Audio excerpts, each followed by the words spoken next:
Welcome back to Kimchi Rednecks, Kimchi Edition, Kimchi Jjigae Edition. We have, in the past, done a couple of Kimchi Jjigae videos, but it's that time of the season again. The temperatures are dropping a little bit, the weather's nice, a little bit of chill in the air. It's time for the jjigae. You always are ready for a jjigae. I think the Korean stews might be your favorite classification of food. They are my favorite category of food. However, this time we are doing something a little bit different. We are not using a Sungkyung recipe. Or a Mangchi recipe. We are using Baek Jong-won, who is a very famous chef here in Korea. We'll put a picture up of him. This is his, basically what he calls his fast recipe, if you want a quick kimchi jjigae. The difference would be we're going to cook ours just a little bit longer. He gives a few tips during his video, which we're probably going to follow, but we're going to point out the differences along the way. Yeah, so we'll cook ours a little bit longer because this is not going to be something we have for leftovers. If you're doing leftovers, cooking it just the amount of time he has, if you're cooking a bigger batch of it so that you have leftovers, perfect, because it will develop more flavor by the second day. And it'll be good for several days. It'll actually get better day by day. But since we are just making enough for the two of us, we're just going to go do a little different. Yeah, do a little bit different by cooking it just a little bit longer. That'd be probably the main thing we're doing different. So here I am at the prep station with my good friend, Choppy McChop all the things. We're going to get ready for the stuff we're about to make here. So I have used Melissa's little scale to properly weigh out the amounts of ingredients we're supposed to get.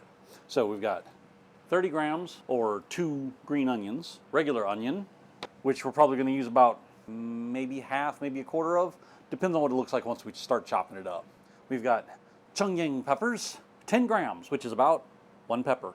Add more if you feel like burning yourself up. And then we've got a lovely cut of samgyeopsal that we bought, which is way more than we need for this dish. This is 0.7 kilograms, 0.75 kilograms, something like that. So I weighed it, it's like 770 grams, so that would be 0.77. So we're only gonna use like 2 runs of this, and then we're gonna use the rest of this to make samgyeopsal for dinner. So this, cut the stuff off the end that don't look good, cut the roots off so nobody can tell if you're dying. We're just gonna chop these up. Does not have to be a thick chop, does not have to be a rough chop or a mince chop. You don't have to do them in 2-inch lengths, just however you want to cut them. Now, since all these go in at the same time, I'm just going to put them all in the same container. That should be about good. We don't want to overpower the other onions with these onions, so it's a balance. We are going to cut off the head, nip the tip, and I am going to try and split this so that I can pop this open. There we go. And scrape out the innards. Melissa's afraid that's a little too much spice for her. Don't think she's gotten quite that acclimated. And we'll finish cutting these up. Ain't that pretty and green? Alright. Now we're down to the samgyeopsal. Look at that pretty cut. That's a good bit of meat on there too. Samgyeopsal is pork belly. It is the same part of the pig that you normally get bacon from, but this is uncured, which means it cooks more like a pork chop and less like bacon. A good little bit of fat cap on top of it is good anytime you're cooking a stew or frying something that you're going to need flavor for. Fat is flavor, which is why, according to my Sam the Cooking Guy t-shirt, I'm delicious. Even with a sharp knife, it's got to get started before we'll cut. So I'm cutting these down in little, maybe 1/2-inch chunks. Never mind the rice cooker behind me making noise. That was piece of meat number 1. Now we should do the same to piece of meat number 2.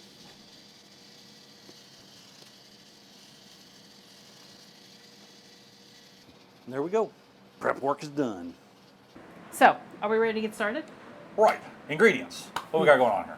Old kimchi. So, in Korea, if you've never been here, there are many different kinds of kimchi. But this one that most people know, I believe, is usually called summer kimchi, the red one. There are a couple different kinds of it. You've got fresh kimchi, which is Stuff that's just recently made. It's got a very sharp vinegary taste. And then you've got what they call aged kimchi, which, as the name implies, has been here a minute. It gets more sour the longer it ages, which is terrible to eat directly, at least for me. But in a stew, it makes a marvelous flavor. Sadly, this one is not as aged as probably what we would have wanted. You can't actually go places and buy aged kimchi. There's a way of making it and aging it properly. Then there's the kind of aged where it's just been in the fridge for a while. And the other route is also, if you were trying to make it a little more aged, you can add a little bit of vinegar to it to make it a little bit more sour. Doesn't give you exactly the same flavor, but for us, this works. It's what we got. Then we also we chose pork belly. Samgyeopsal. Samgyeopsal. Instead of just plain pork, we're doing pork belly for ours to give a little more extra flavor. And apparently I bought a whole lot, so look for the future Samgyeopsal video, because that's happening. You ain't upset about that at all, are you? I'm not really going to argue about that one. All right, chopped in here, we've got chungyang pepper, which is the Korean green, long, spicy pepper. We've got green onion chopped in here as well. It's on the bottom. And we've got Regular white onion. Those are all in the same container because they all go in the pot at the same time, and I was trying to use less dishes. We have coarse gochugaru. We do not have fine gochugaru, so ours is going to use coarse, and we may use less of it. You can get fine ground gochugaru. We may use more of it, I don't know. But it's used to flavor to taste. Soup, soy sauce. Minced garlic, because we don't mince our garlic here. No, just buy that. It's easier. We've got the king of flavor. MSG. And then because we're not using the shrimp that he uses in his recipe, we're going to put in a tablespoon of fish sauce.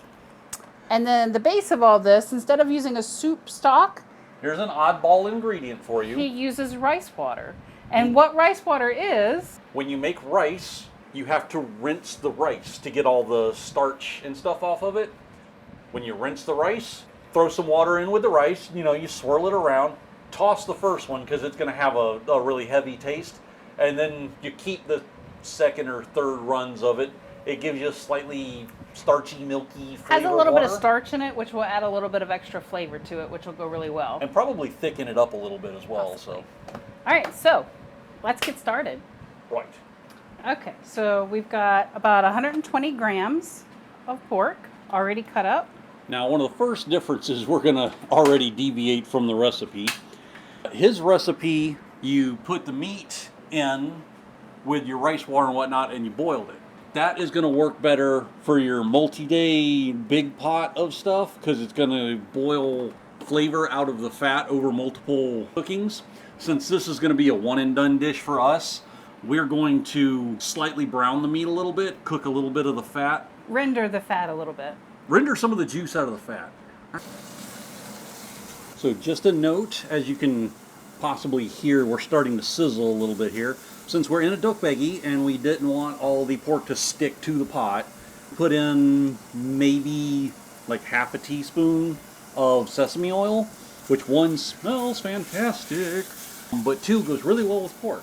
But also keeps it from sticking to the pot. Also keeps it from sticking to the pot.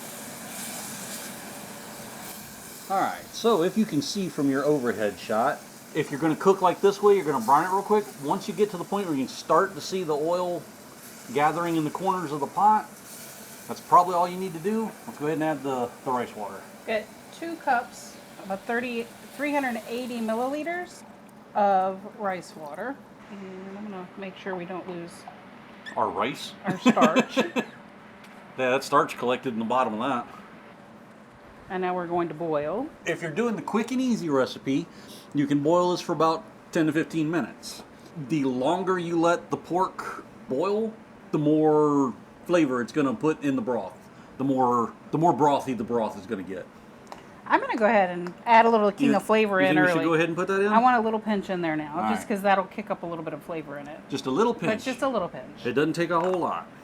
And then we'll probably add a little pinch in a little while. So probably let this cook for about 15-20 minutes, then add the kimchi in, go for another 10 or so, and then throw in our veggies. Sounds like a plan. Let's do that. Okay, so now we're going to add in 2 tablespoons of minced garlic. And I'm going to go ahead and mix that in. We have boiled off a little bit of our water, so we're going to put some hot water back in. And also we're adding in some onion right now, some regular sliced onion, which was not part of his original recipe because onion helps to soften meat. So if you're looking to soften the meat, you can add your onion in at this step. Or if you just want the onion for flavor, you can just leave it with the rest of the veggies. True. But if you want your meat to be a little more tender, this does help that stage. That's good. Leave the rest of it, it's fine. And then we're putting in, this is a little bit more than 150 grams of kimchi because that's what we had. But we really like kimchi too, so. You should have enough kimchi in your kimchi jjigae. That was my thought process too. And now this is in here, so we are going to let this cook for how long, Chuck? About another 10-15 minutes or so. Just remember to add water if it starts to cook down. This is supposed to be more of a soup and less of a stew. If you make it to sludge, you've gone way too far. It is important while it is boiling to make sure that you are occasionally stirring it because you don't want anything to just stick to the bottom. It is directly on a flame, and burnt kimchi on the bottom probably not going to taste all that great. So make sure while it is boiling in this stage that you are giving this quick stir just to keep everything good to go. Now we're going to add in our chunjang peppers, our green onions, the rest of that onion that didn't go in the first time. So there's that. In addition to that, we are also putting in our gochugaru. Since we have the coarse one, we're starting with just the 2 tablespoons of that. I'm going to stir that in for me, Chuck. We're going to taste that in a bit and see if we need to add more. Then we're also putting in a tablespoon of fish sauce. Since we're not using the salted shrimp. Then we also get a tablespoon of soup soy sauce. And then he mentioned that most restaurants put just a little bit of sugar in it. So there's a little bit of sugar. Maybe a 1/4 tablespoon tops. Cuts the acidity. And we should add a little more water to that.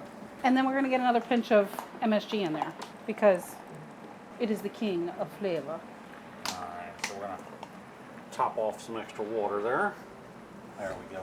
The other thing that you should know is you can add other vegetables to this. You can put zucchini in there. Or you can put carrot in there. Mung bean sprouts. Mung bean sprouts. You can add things like you can add tofu. You can add many things that make this more to your liking. And this is the stage at which you would add those. Yes. All your fresh veggies or whatever, you want to put it in and let it cook for the last 10 minutes so the veggies still have some texture, but pick up some flavor from the sauce. And the reason why you would also want that fine, because I'm looking at it now, that fine gochugaru is because sometimes the coarse flakes, you can kind of see a little bit, they sit on top, and Now, that fine will cook in a little bit faster. On the other hand, though, the fine ground gochugaru, if you put too much of it in, it'll clump up or it'll thicken the sauce really quick. So you have to be careful of that. But we're going to wait and see if we need to add just a little bit more gochugaru or if we've got our flavors on point. Yep, we'll season the taste when we're done. All right, so here we are. The proof is in the pudding. Or in this case, the jjigae. Is the jjigae as the case may be. So we've got our bowls of cooked rice. Now, this is more of an American thing. A lot of Korean people would just eat out of the pot and use your bowl of rice as a halfway dish or whatever Would you like a call little it. more juice? But it's easier for us to. Well, for purposes of the video, it's easier to do it this way. It's easier for us to taste test without having to fight each other for the pot. Also, that pot's really hot. Putting it on your rice enables the soup or the jjigae stew to actually Start cool cooling a little down. bit. So obviously, at this point is when you season the taste. If you need a little more gochugaru, we needed a little more salt because we weren't using the salted shrimp. So we added a little bit of salt. enough flavor to taste. All right, here we go. Got a little bit of kimchi on here. Do I? Make sure I got a little kimchi. Okay. A little bit of kimchi on here, a little bit of chunjang pepper and pork.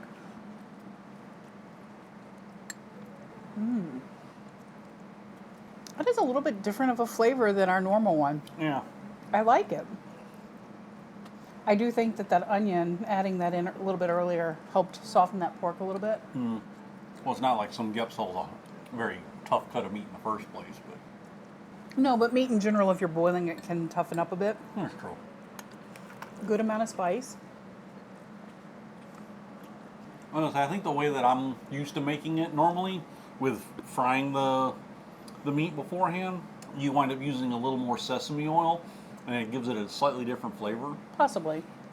This one, you boil it more than brown it, and it boils the flavor out of the fat more than it renders it out of the fat, and it's a different taste. But good taste. Kimchi's got a good texture. Since I seeded the Chungyang pepper, it's not Thank you, babe. not super spicy. You can still taste that pepper in there, though. You can. I had that in my first bite. So making this, you can make this in half an hour, or you can make this in an hour. You can tell when you've taken longer to cook the meat down and render the fat, and make your broth and whatnot. However, the quick version of it is not bad. In fact, we made kind of a halfway version of it because we only really cooked the stuff for about half an hour or so. True. So depending on how much time you have to dedicate to cooking it is how much flavor you'll be able to get out of it. I don't really know what else to say on it. It's good. It's kimchi jjigae. What more can you say about kimchi jjigae? So that's going to be us. We're going to finish eating this because we're hungry. So like, subscribe, do the internet stuff. See our buy us a coffee link below if you want. And we'll see y'all next time. Bye. Y'all come back around.